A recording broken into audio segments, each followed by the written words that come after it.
उस रोज नेहा स्कूल पहुंची, जहां क्रिसमस सेलिब्रेशन था, जहां एक आदमी सेंटा बनकर स्कूल में सबको टॉफी बांट रहा था। टॉफी देख सेंटा से मासूम नेहा ने कहा, नहीं सेंटा, मुझे टॉफी नहीं चाहिए, मुझे तो रजाई चाहिए। आप मेरे लिए नई रजाई दे दो ना, मुझे और मेरे परिवार को बड़ी ठंड लगती है। हमारे पास एक ही रजाई है जो पुरानी हो गई है और वो दादी के पास रहती है, वो बूढ़ी है ना, इसलिए। ये सुनकर वो आदमी बना सेंटा टॉफी देकर वहाँ से चला जाता है। दिसंबर की ठंड अपने पूरी शबाब पर थी। सुबह की धुंध ऐसी थी कि सामने खड़ा आदमी भी नजर न आए। इसी मोहल्ले में रहता था विक्रम, जिसकी उम्र 45 के आसपास थी। वो बड़ा ही मेहनती मगर हालात का मारा था। उसके परिवार में उसकी पत्नी सीता, 2 बच्चे पिंकी, गोलू और बूढ़ी अम्मा सुमित्रा रहती थी। प्रज्ञा सुबह सुबह अंगीठी सुलगा रही थी। अरे विक्रम, आज तो ठंड ने हद ही कर दी। देखो तो इसे जैसे अंगीठी भी जम गई हो। क्या करें सीता, ठंड तो ऐसे पड़ रही है जैसे हमसे कोई दुश्मनी निभा रही हो। वहीं झोपड़ी के एक कोने में अम्मा रजाई को कसकर ओढ़े खाट पर बैठी थी। हमारे जमाने में भी ठंड पड़ती थी, पर ऐसी नहीं। अब तो हड्डियों में घुस जाती है सारी ठंड।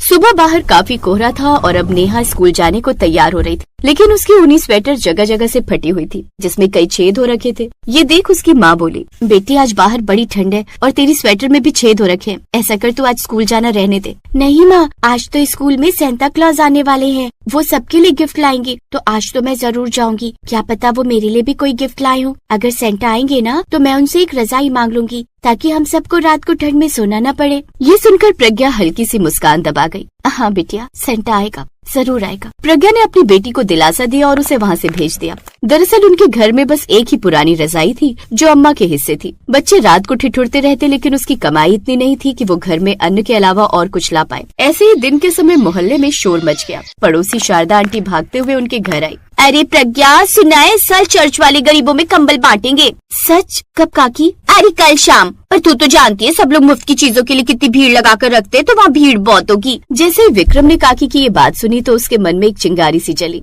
काश कि हमें भी एक रजाई मिल जाए तो। उस रोज नेहा स्कूल पहुंची, जहां क्रिसमस सेलिब्रेशन था, जहां एक आदमी सेंटा बनकर स्कूल में सबको टॉफी बांट रहा था। टॉफी देख सेंटा से मासूम नेहा ने कहा, नहीं सेंटा, मुझे टॉफी नहीं चाहिए, मुझे तो रजाई चाहिए। आप मेरे लिए नई रजाई दे दो ना, मुझे और मेरे परिवार को बड़ी ठंड लगती है। हमारे पास एक ही रजाई है जो पुरानी हो गई है और वो दादी के पास रहती है, वो बूढ़ी है ना, इसलिए। ये सुनकर वो आदमी बना सेंटा टॉफी देकर वहाँ से चला जाता है। मासूम नेहा उदास होकर घर आ जाती है। इधर शाम को गोलू अपने पिता से पूछता है, बाबा सेंटा सच में आता है ना? हाँ बेटा आता है, ठंड में तो खास आता है। तो वो हमारे लिए भी कुछ लाएगा? विक्रम कुछ नहीं बोला। विक्रम, बच्चों को ठंड लग रही है, अगर इस साल भी रजाई नहीं मिली तो? मैं कोशिश करूँगा। ऐसे ही रात गहरी हुई, हवा सीटी बजाती हुई खिड़कियों से टकराने लगी। गोलू ठंड से कांपते कांपते जाग गया। माँ ठंड। प्रज्ञा ने उसे अपने पास खींच लिया, लेकिन एक ही रजाई में 4 लोग कैसे समाते। अम्मा ने धीरे से कहा, बहू ये लो, बच्चों को रजाई दे दो, मैं पुरानी शॉल से काम चला लूंगी। नहीं अम्मा, आपको ठंड लग जाएगी। मेरी हड्डियाँ अब ठंड सहने की आदी हैं और इन बच्चों को इसकी ज्यादा जरूरत है। ये सुनकर विक्रम की आंखें भर आईं। उस रात उसे ठीक से नींद ही नहीं आई। फिर अगली सुबह क्रिसमस था, जिसके चलते नेहा के स्कूल की छुट्टी थी। फिर सुबह होते ही विक्रम चर्च की ओर निकल पड़ा। रास्ते में ठंड ऐसी थी कि सांस से भाप निकल रही थी। वहाँ पहुँचा तो उसने देखा कि लंबी कतार लगी हुई थी। विक्रम पीछे भीड़ में खड़ा था। सबको मिलेगा, धक्का मुक्की मत करो। लेकिन विक्रम लाइन में लगा रहा। फिर घंटों बाद उसकी बारी आई।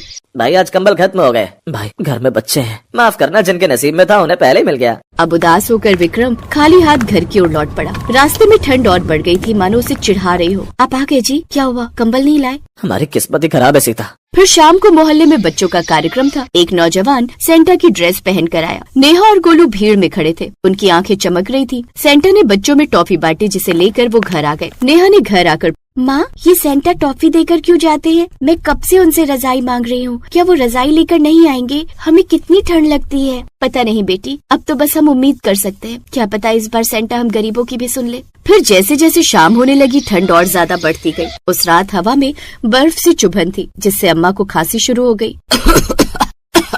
सीता, अम्मा की हालत ठीक नहीं लग रही। काश एक और रजाई होती तो माँ जी को ये पुरानी इस छेद वाली रजाई में गुजारा नहीं करना पड़ता। फिर प्रज्ञा ने अम्मा को काढ़ा बना कर दिया, जिससे उन्हें थोड़ी गर्माहट मिली। विक्रम और प्रज्ञा अब ठंड में बैठकर अपनी किस्मत को कोस रहे थे। मुझे लगता है ये सर्दियाँ भी हमारे बिना रजाई के ही कटेंगी। तभी अचानक दरवाजे पर दस्तक हुई। इस वक्त कौन होगा जी? घबराओ नहीं, मैं देखता हूँ। फिर विक्रम ने दरवाजा खोला। सामने वही सेंटा खड़ा था। जी आप कौन? सेंटा माय चाइल्ड, तुम्हारी हर मुसीबत का हल लेकर आया हूँ, ये लो रजाई। सच सच कहिए कौन है आप? तभी उसने अपनी दाढ़ी हटाई। वो कोई और नहीं बल्कि वही स्वयं सेवक था जो चर्च में कंबल बांट रहा था। साहब आप भाई माफ करना, आज तुम्हारा चेहरा याद आ गया। ये लो एक नई रजाई तुम्हारे लिए। रजाई? आप तो सचमुच हमारे सेंटा निकले। नहीं भाई, सेंटा तो ठंड होती है, वही हमें एक दूसरे की याद दिलाती है। प्रज्ञा ने रजाई थाम ली जैसे कोई खजाना हो। वो काफी बड़ी और भारी रजाई थी जिसकी गर्माहट काफी अच्छी थी। देखो माँ, सेंटा आ गया। मैंने कहा था ना। हाँ मेरे बच्चों, सेंटा ने तुम्हारी सुन ली। बेटा आज समझ आया, ठंड इंसान को सिखा देती है कि दिल गर्म रखना चाहिए। विक्रम चुपचाप बैठा रहा। उसके भीतर सुकून की आग जल उठी थी। सुबह धूप निकली। रजाई में लिपटे बच्चे हंसते हुए उठे।